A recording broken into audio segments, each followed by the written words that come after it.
3, 2, 1. Hola, ¿qué tal amigos? Sean bienvenidos una vez más a El Color de México, en este nuevo programa llamado La Decadencia de los Maestros, con nuestro buen amigo Roberto Guerrero y su buen amigo Pepe Nieto. Sí, así es amigos, vamos hoy a hablar de esos seres tan maravillosos que se encargan de impartirnos educación, que pueden resultar unos hijos de la mañana o pueden resultar un pan de Dios y ser unos Titanic en la enseñanza. ¿O tú qué opinas, Roberto? Por supuesto, totalmente de acuerdo.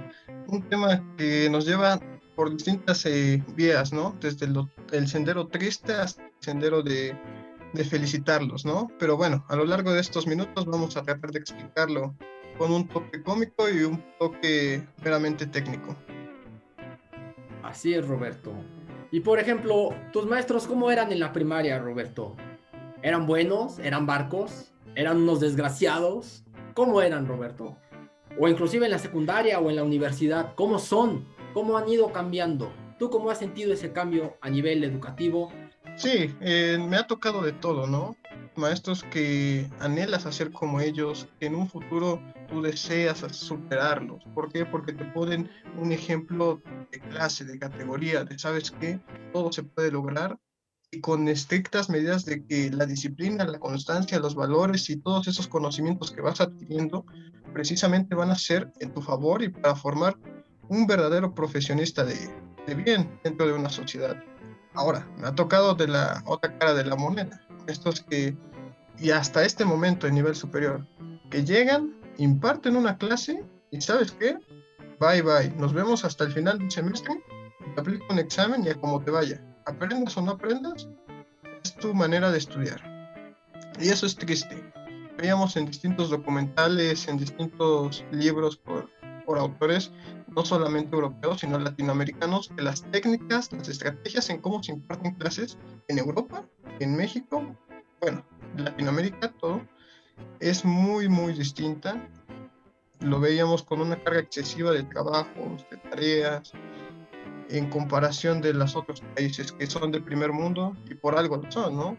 Tienen unas estrategias que han pasado los años y lamentablemente no hemos podido ni siquiera pues igualarlos, ni siquiera adquirir algo de esos aprendizajes que ellos nos ponen, ¿no? ¿O cómo lo ves tú, amigo? Totalmente de acuerdo. Si bien a veces hay maestros que inclusive hasta te ayudan a abrirte más en tu entender y en tu conocimiento, hay otros que te obstaculizan. Te digo, a mí me tocó un caso en primaria, cuando voy a proyectar mis traumas, ¿eh?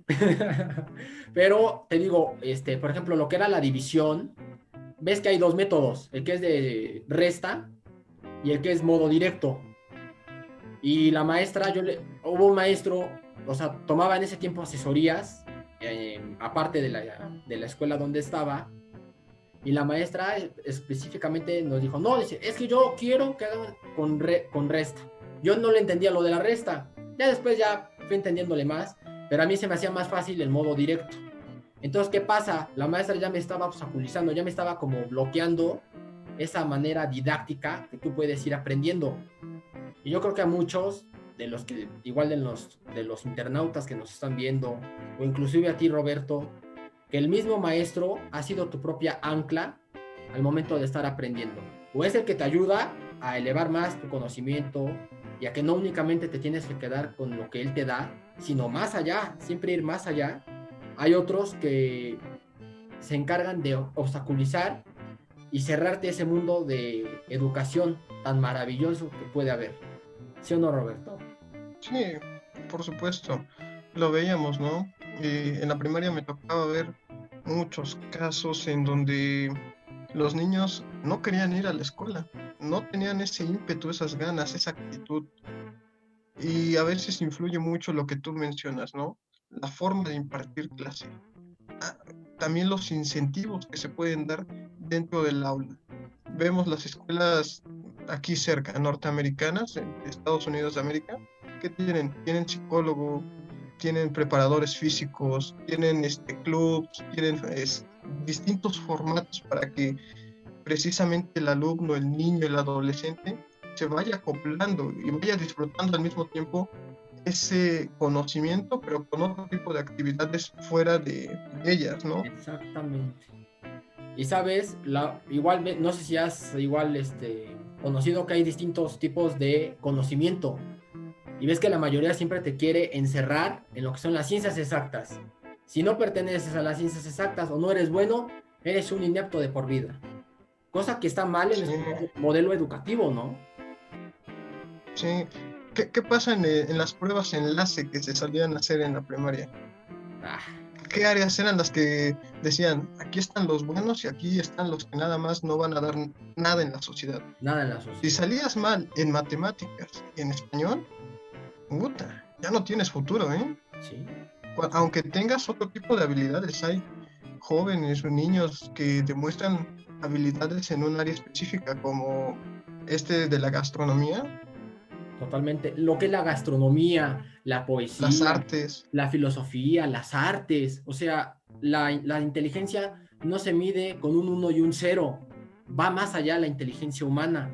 Cosa que muchos maestros de primaria, secundaria y hasta de universidad siguen encapsulados en ese cerco que fue implantado desde sus maestros anteriores, que una calificación determina el tipo de persona que eres. Si eres un fracasado, eres un inepto, o por el contrario, eres una persona aplicada y que va a ser provecho de futuro.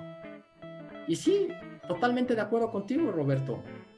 No podemos estarnos obstaculizando a futuro, o sea, nosotros como parte de una sociedad no tenemos que ir repitiendo esos patrones que día a día y año con año vemos en nuestras futuras generaciones. ¿O tú qué opinas? ¿Ha mejorado realmente la educación en México o ha empeorado? Pues vamos en declive, ¿eh? Sinceramente, como tú lo mencionabas, hoy en día es más importante ver las calificaciones. A los alumnos les interesa más la calificación que en verdad aprender. Y eso está muy, muy grave porque va más allá. Una calificación no determina y mucho menos va a calificar o va a describir a un estudiante cómo es. Tiene que ir más allá. Tiene más conocimientos, tiene más habilidades, tiene más capacidades y las puede desarrollar no solamente en la escuela, fuera de ella. Lamentablemente, nuestro sistema educativo no vela por eso. Digo, las becas pues van precisamente enfocadas al promedio, pero no debería de ser así. No, y totalmente. Y luego añádele a ese sistema educativo ya retrasado la mano de corruptela que hay al momento de implantar profesores. Porque hay que señalar que en las instituciones educativas no están exentas de la corrupción y del compadrazgo al momento de poner a un maestro o a una persona para impartir clases. Cosa que en la universidad y en las escuelas se da de maravilla.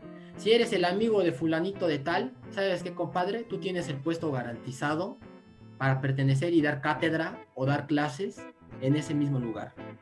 Y realmente gente capacitada que tiene la vocación y que tiene ese anhelo de dar lo mejor de sí, de dar esa excelencia para sus alumnos, no se les permite la entrada porque resulta que el cupo de clases o las horas clase ya están llenas.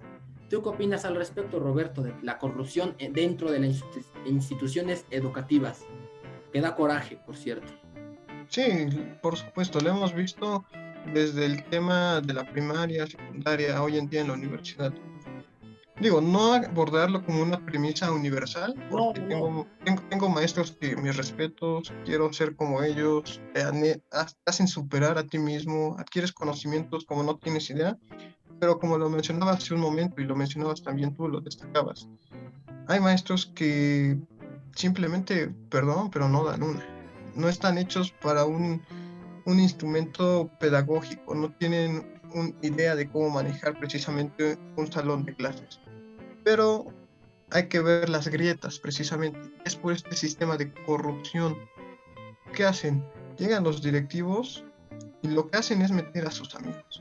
En cualquier ámbito, desde un sistema básico, desde un preescolar, ¿Sí? que debes de tener una preparación para atender niños, Sí. hasta un sistema superior, que es la universidad. Entonces, pues es triste, pero pues es nuestra realidad, amigo. Sí, Totalmente de acuerdo. Y mira, yo finalizo con que la educación es el primer elemento para que una sociedad pueda salir adelante. Y si no tenemos bien ese elemento, pues vamos a seguir repitiendo factores como en la fecha estamos realizando, guiándonos por políticos populistas, demagogos, que llenos de ignorancia, llenan más de ignorancia a la sociedad y por ende no hay un avance. Entonces tenemos que ir cambiando ese sistema educativo en México. Sí, Basarnos en naciones de otros países. ¿Para qué? Para que vayamos prosperando y no, y como dijimos en un principio, no ir limitando a los estudiantes que un 1 y un 0 determina la persona que va a ser a futuro. claro. También llegar a la conclusión de que, como lo mencionabas, hay que resaltar, la educación es la base de una nación, de un país, un estado. Si en verdad queremos progresar, se debe de invertir en la educación, en todos los ámbitos, en todas las ramas que tú me menciones, se debe de invertir.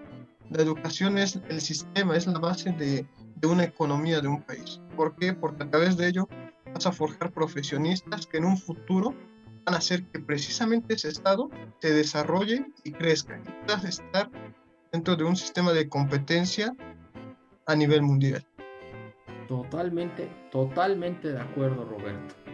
Pues miren, y ya nada más acabamos con esto, con esta charla, diciéndoles que si les gustó el video, que le den un like, que lo compartan y finalmente que se cuiden mucho. Hasta la próxima.